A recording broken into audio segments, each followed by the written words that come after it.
현지 보도에 따르면 PSG는 지난달 익명의 PL 클럽으로부터 이강인에 대한 제안을 받았으나 이를 거절했습니다. 영국에서는 중동 자본을 등에 업은 뉴캐슬 유나이티드가 이강인을 노리고 있다는 루머까지 등장했습니다. 그러나 PSG가 이강인을 팔지 않겠다고 선을 그으면서 이강인의 이적설은 루머에 그쳤습니다. 이어 김민재의 전 소속팀인 나폴리도 이강인과 연결됐습니다. PSG가 음바페의 대체자로 빅터 오시멘을 영입하려고 하는데 오시멘의 이적료가 워낙 비싸니 나폴리 측에서 먼저 지불 구조를 이적료와 선수로 바꿀 것을 제안했다는 내용이었습니다. 이 과정에서 나폴리는 PSG가 내놓을 트레이드 카드로 이강인을 지목했는데 PSG가 곧바로 협상을 접었습니다. 젊은 선수들을 중심으로 팀을 개편할 계획을 세운 PSG의 플랜에서 이강인이 어떤 입지를 갖고 있는지 알 수 있는 대목이었습니다. 최근에는 사우디아라비아에서 이강인에게 관심을 보이고 있다는 소식도 전해졌습니다. 심지어 일부 사우디아라비아 클럽들은 이강인을 리그 최고 연봉자로 만들 생각도 갖고 있다는 보도였습니다. 프랑스 매체 풋메르카토의 산티아우나는 일부 사우디아라비아 클럽들이 이강인을 영입하기 위해 PSG와 이강인에게 초대형 제안을 건넬 준비를 하고 있다며 상황을 지켜봐야 한다고 했습니다. 현재 사우디아라비아에서 뛰는 선수들 중 가장 높은 연봉을 받는 선수는 세계적인 슈퍼스타 크리스티아노 호날두로 만약 이강인이 이 제안을 수락할 경우 호날두가 받는 2억 유로 약 2,982억 원 수준의 연봉을 받을 수 있을 전망이지만 이제 막 B클럽에서 도전을 시작한 이강인이 사우디아라비아의 제안을 받아들일 것인지는 미지수입니다. 또한 엘리케 감독은 이강인을 향한 칭찬을 아끼지 않았었는데요. 나는 스페인 프리메라리가에 있을 때부터 이강인을 알고 있었다. 이강인은 무언가 다르다. 아주 특별한 선수다. 이강인은 미드필더와 공격수를 모두 소화할 수 있다. 우리 방식이 아주 잘 맞고 공이 있을 때나 없을 때나 영리하다. 다재다능하고 체력적으로 강하며 기술까지 뛰어나다. 나는 이강인과 함께할 수 있어 아주 기쁘다고 극찬했었습니다. 여기에 이강인이 올 시즌 파리 생제르맹에서 깜짝 놀랄 활약을 펼칠 선수가 될 거라는 현지 매체 전망이 나오며 화제입니다. 프랑스 매체 르텐스포츠는 PSG, 루이스 엘리케의 새로운 놀라움, 지난 시즌 비티냐, 브래들리 바르콜라와 같은 몇몇 PSG 선수들은 엘리케 감독 지휘 아래 완전히 폭발했다. 이번 시즌 엘리케가 다시 어린 선수 중 하나를 크게 향상시킬 수 있을까? 나는 이강인이 올 시즌 놀라운 활약을 펼칠 가능성이 있다고 전했습니다. 매체는 PSG가 이렇게 젊었던 적은 없었을 것이다. 유럽 축구 연맹 챔피언스리그에 참가한 PSG는 활력이 넘치며 무엇보다도 유망한 팀으로 구성됐다. 지난 시즌 엘리케가 부임한 후 일부 선수들은 급격한 성장을 경험했다면서 이강인이 폭발할까? 프랑스 수도에서 소심한 첫 시즌을 보낸 이강인은 일관성과 통계를 볼 때 PSG가 마요르카에서 그를 영입하기 위해 2,200만 유로 약 326억 원을 지출한 것이 옳았다는 걸 증명할 수 있다고 설명했습니다.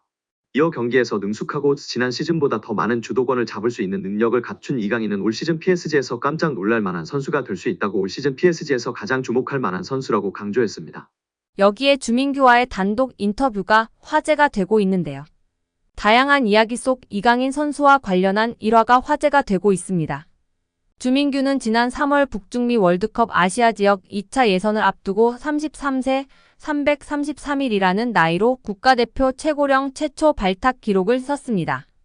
앞서 지난 6일 싱가포르전에서는 34세 54일 나이에 데뷔골을 터뜨리며 관심을 한몸에 받기도 했습니다. 그는 주변서 2026 북중미 월드컵도 가야 하지 않느냐고 말한다. 물론 마음속엔 있을지라도 생각하지 않으려고 한다. 현재에 충실하며 많은 골을 넣는 게 목표라고 말했습니다.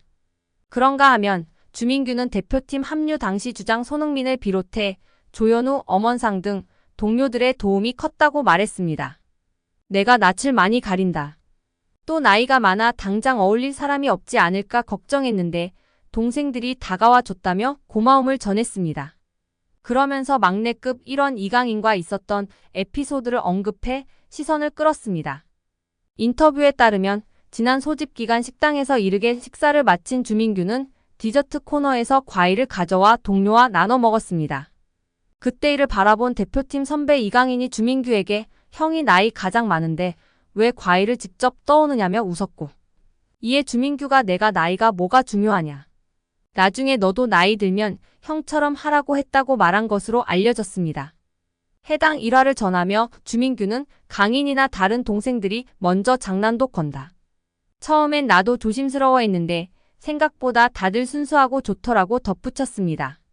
이강인 선수가 본 바로는 나이가 많은 선수는 직접 과일을 떠오지 않는 문화였는데 주민규 선수가 직접 과일을 떠오는 모습에 웃으며 이야기를 한 것 같습니다. 그리고 주민규 선수는 이강인 선수나 다른 동생들이 친밀하게 먼저 장난도 치며 다가와 주고 대화를 나누고 지내다 보니 다들 순수하다며 대표팀의 분위기를 전해주었습니다. 한편 주민규 선수는 앞으로의 계획에 대해서도 언급했는데요. 그는 매체에 40살까지 하고 싶다며 축구 자체를 정말 좋아한다. 한계를 두지 않고 도전하고 싶다. 은퇴하더라도 축구할 것 같다. 누군가는 은퇴하면 질려서 안 한다는데 50대가 돼서도 조기 축구회에 나가서 할 것 같다고 말했습니다. 여기에 프랑스 현지 110만 대형 축구 유튜버가 이강인 선수에 대해 소신 발언을 하며 화제입니다. 그는 경기 후 이강인 선수를 향해 이렇게 평가했는데요.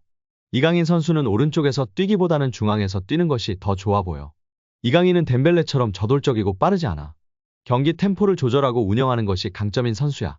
드리블로 상대를 제치기도 하고 멈춰 서기도 하고 패스를 주고 받으면서 공간을 창출하는 그런 선수 말이야. 이런 것들로 경기 흐름을 가져오는 선수야. 덴벨레처럼 속도로 상대를 제치는 것이 아닌 기술로 제치는 선수야. 그래서 사이드보다는 중앙에서 뛰는 것이 좋을 것 같아. 그의 키패스나 탈압박을 봐도 중앙이 더 좋은 위치라고 확신해. 오늘은 오른쪽에서 뛰었고 나쁘지 않았어. 물론 업다운이 있었지만 이강인이 안 보일 때에는 하키미가 높은 위치까지 올라가서 그 뒷공간을 이강인이 커버해야만 했어. 하키미와도 호흡이 좋았고 상대 선수를 힘들게 할 수 있는 능력을 갖춘 선수라는 것을 분명히 알 수 있었어. 최고의 경기를 펼친 건 아니지만 최악의 경기를 펼쳤다고 볼 수 없어. 강인이는 오늘 잘했어. 중앙에서 뛰면 더 큰 도움이 될 거야 라며 소신 발언을 했습니다.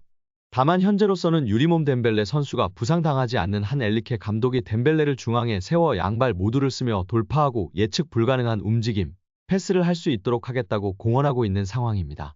실제 박스 안에서의 마무리, 디테일이 부족한 모습이 드러나고 있는 덴벨레 선수이나 패스, 드리블 등을 탁월하게 해내면서 전문가들의 찬사를 받고 있습니다.